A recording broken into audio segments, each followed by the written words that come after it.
I'm Nicole Lappin, the only financial expert you don't need a dictionary to understand. It's time for some money rehab.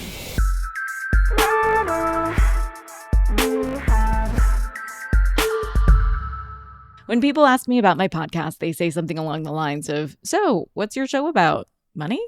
And I get the question. It's in the title. But the thing is, barely anything is really about money, even money itself. Money is so tied up in our relationships, our emotions, our power, our choices, that when we have a, quote, money problem, money is rarely at the root of that problem. Anyway, I got thinking about this because a sweet, sweet listener DM'd me about something she struggled with on Father's Day and asked for strategies that could help her next year. When she DM'd me, she sent me a voice note. Here it is. Hi, Nicole. This may sound super odd. I love listening to your podcast. I have learned so much. My question is kind of odd. I lost my dad during COVID. He had COVID pneumonia, and this will be my second Father's Day without him.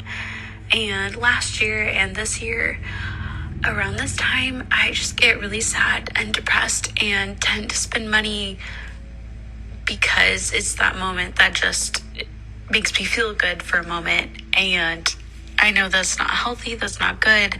Do you have any tips so that way I can set myself up next year in a way that I won't feel the need to go spend this? I don't know if I need to give myself like an amount that's okay to spend, an amount that's not. Like, I'm not quite sure how to handle this.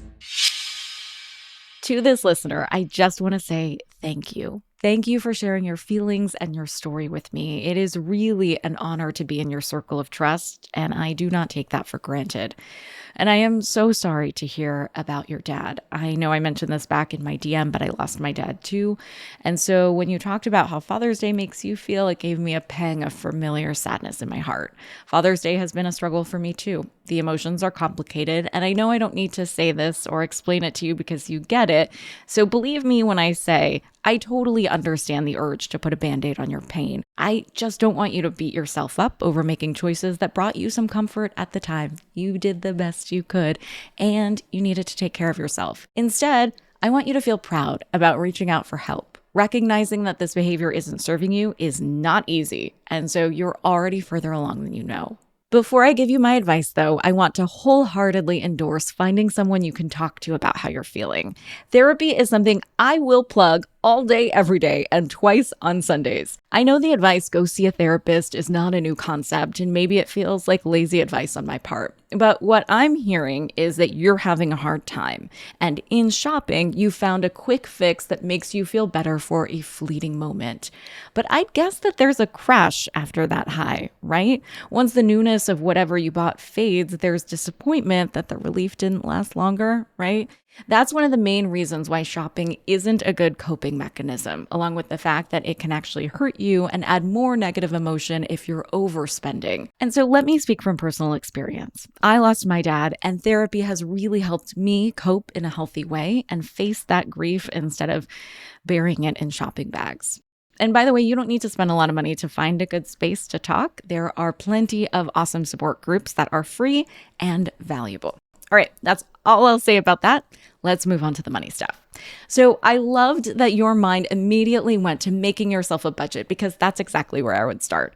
My recommendation is to set a budget that allows you to invest in yourself in two ways. I'm going to walk you through how I think about this, and then I'll get more granular. First, I would take part of that budget and invest in your future. Make a little extra contribution to your retirement fund and think to yourself that you're buying yourself something pretty. It's just for your future self to go on a shopping spree.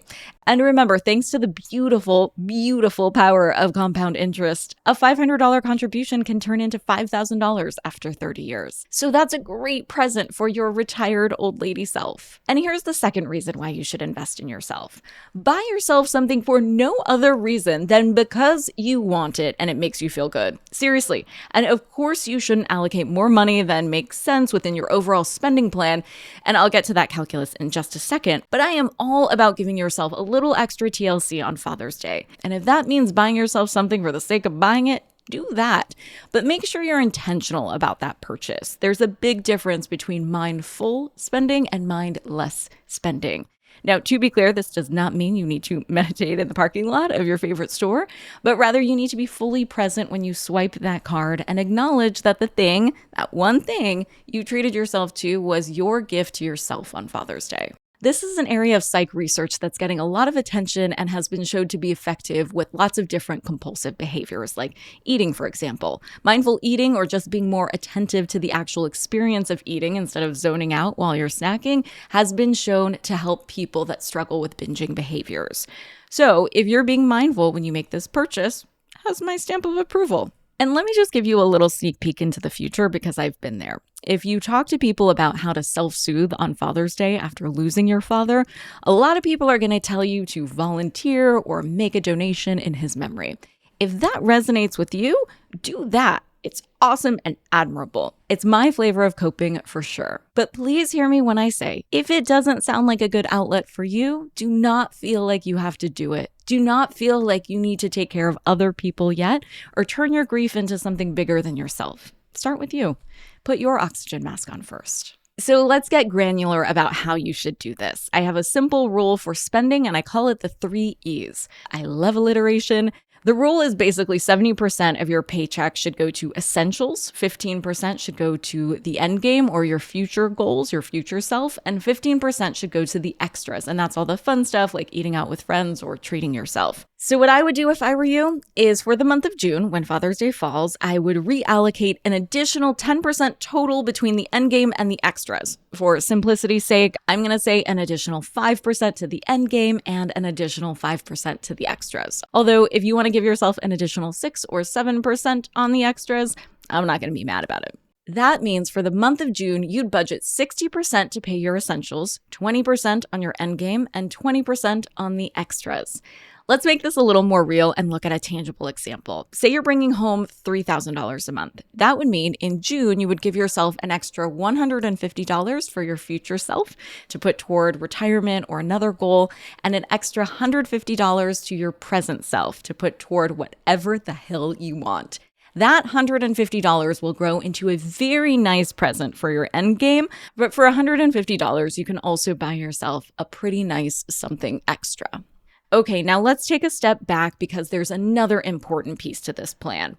I want you to also tweak your spending plan for May to make extra room for a little extra spending in June. So remember, for June, you're going to allocate 60% to the essentials, 20% to the end game, and 20% on the extras. So for May, I want you to compensate for that and put 80% toward the essentials, 10% toward the end game, and 10% toward the extras. See what I did there? From a budgeting perspective, this is important because the changes you make in May reconcile the changes you make in June, or in other words, cancel each other out. This prevents you from sacrificing your essential costs or your end game, but it's also important from a conceptual standpoint because that crash you feel when you overspend, you won't be feeling it when June comes and goes because you're not overspending. You planned for this. Sure, you'll be spending more on yourself in June, but only because you spent less in May. And because of the discipline it will take to tweak your May spending plan, I guarantee it that when you buy yourself something nice in June, it will be guilt-free. And that brings me to another important nuance. Some people take a slightly different approach to this where they spend more in June and then they plan to spend less in July. This doesn't feel as rewarding because the additional spending doesn't feel earned. Instead, you can feel anxious or stressed because it's like you're playing catch up, which is not so rewarding. So tweak your spending plan in May so you can take care of yourself in June. And if you need a little extra support, you know where to find me. For today's tip you can take straight to the bank. If you've historically had a hard time sticking to a budget, try this. After you determine how much you're allocating yourself for your personal gift, consider taking that money out in cash rather than planning on putting it on a card. Giving yourself a spending limit on a credit card is all too easy to tweak on the fly, especially when you're emotional. But giving yourself a physical limit, like the amount of literal dollar bills in your wallet, is much more powerful. Money Rehab is a production of Money News Network. I'm your host, Nicole Lappin. Money Rehab's executive producer is Morgan Lavoie. Our researcher is Emily Holmes. Do you need some money rehab? And let's be honest, we all do. So email us your money questions, moneyrehab@moneynewsnetwork.com, to potentially have your questions answered on the show or even have a one-on-one intervention with me. And follow us on Instagram @moneynews and TikTok @moneynewsnetwork for exclusive video content. And lastly, thank you. No, seriously, thank you. Thank you for listening and for investing in yourself, which is the most important investment you can make.